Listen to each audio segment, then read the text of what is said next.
தங்களோட குடியிருப்புகளை, விவசாய பூமியை, வாழ்வாதாரத்தை, நீர்நிலைகளை காப்பாத்த ஒன்னா நின்று போராடிக்கிட்டு இருக்கிற பரந்தூர் பகுதி விவசாய பெருங்குடி மக்களை தயவு செஞ்சு நீங்க நேர்ல சந்திச்சு பேசுங்க.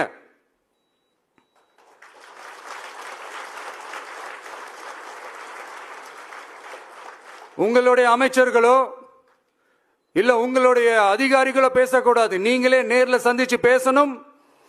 அந்த இடத்துல விமான நிலையம் வராதுன்ற உத்தரவாதத்தை அவங்களுக்கு நீங்க கொடுக்கணும்.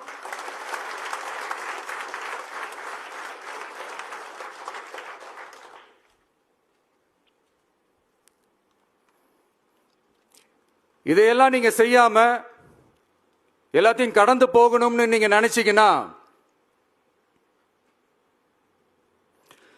பரந்தூர் பகுதி விவசாய மக்களையும் பொதுமக்களையும் நானே அழைச்சிக்கிட்டு வந்து தலைமை செயலகத்தில் உங்களை நேர்ல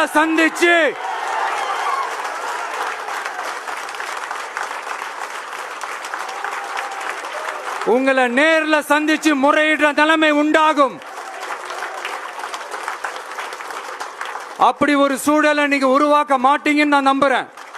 அதையும் மீறி அப்படி ஒரு சூழல் வந்துச்சுன்னா நான் ஃபேஸ் பண்ண தயாரா இருக்கேன்.